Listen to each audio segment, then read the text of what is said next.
संतों के साथ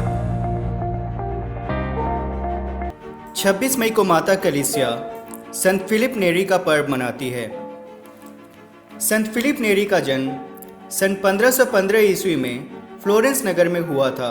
उनके पिता फ्रांसिस लेख प्रमाणक थे। बाल्यकाल में ही फिलिप की माता का देहांत हो गया, पर सौतेली माता ने उनकी माता का कर्तव्य भली भांति निभाया। बचपन से ही फिलिप सरल प्रवृत्ति के थे। लोग उन्हें प्यार से भला नन्ना फिल कहा करते थे। फिलिप के पहले गुरु सान मार्को मठ के डोमिनिकी संगी मठावासी थे। उनकी शिक्षाओं एवं आचरण का फिलिप पर बड़ा गहरा तथा चिरस्थायी प्रभाव पड़ा। वे अति धार्मिक, आकर्षक एवं प्रसन्नचित्त युवा थे। जो भी इनके संपर्क में आए वे इनके भक्त बन गए। 18 वर्ष की अवस्था में फिलिप को एक अति रहस्यमय अनुभव हुआ। इस अनुभव ने उनका हृदय मथ डाला। इसी से उनका हृदय परिवर्तन भी हो गया। उन्होंने स्वयं कहा था, यह अनुभव मेरे मन परिवर्तन का कारण सिद्ध हुआ है।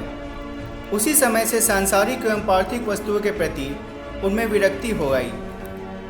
जिस वायुमंडल में ये रहते थे उसमें अब उनका दम घुटने लगा। शानो शौकत से भागकर ये रोम के मार्ग पर निकल पड़े। उनकी जेब में एक फूटी कौड़ी भी ना थी। वहाँ किसके पास जाएंगे, क्या करेंगे, इसकी भी उन्होंने कोई योजना नहीं बनाई थी। भरोसा था तो सिर्फ भगवान का। 30 वर्षों तक ये घोर परिश्रम करते रहे। सफलता भी ऐसी मिली कि इसी अल्पावस्था में उनमें विद्वान के स्पष्ट लक्षण दिखाई देने लगे। शायद उन्हें कोई आंतरिक अनुभव भी हुआ हो। उन्होंने अधिकांश पुस्तकें बेच दी और जनसाधारण के बीच प्रेरित कार्य करने के लिए निकल पड़े।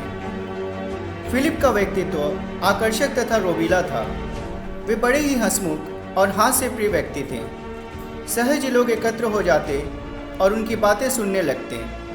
बातचीत के सिलसिले में कुछ समयानुकूल बातें होती और उसके बाद वे अपने श्रोताओं से ईश्वर के प्रेम तथा आत्माओं की दशा के विषय में बातें करना प्रारंभ कर देते। इस प्रकार उन्हें धीरे धीरे समझाते बुझाते रहते तथा बुरे आचरण त्याग देने, जीवन में सुधार लाने को राजी कर लेते। इसी प्रकार 34 वर्ष की उम्र में ही संत फिलिप नेरी ने बहुत कुछ कर दिया। पर उनके पाप श्रोता का विचार था कि पुरोहित हो जाने पर ये और अधिक कार्य कर सकेंगे। पर फिलिप इतने विनम्र प्रवृत्ति के थे कि पुरोहित पद की प्रतिष्ठा प्राप्त करने से बेहद घबराते थे। फिर भी उन्हें अपने धर्मगुरु की इच्छा के सामने झुकना पड़ा। 23 मई 1551 को उनका पुरोहिताभिषेक हुआ और वे स्वामी रोस्मा तथा अन्य पुरोहितों के साथ निवास करने के लिए सान गिरोलामो देला कारिता चले गए। अब उनके प्रेरित कार्य प्रमुखतः पाप श्रवण के द्वारा ही होने लगे। प्रातः से लेकर दूसरे तीसरे पहर तक ये पाप स्वीकार पीठिका पर बैठे रहते थे।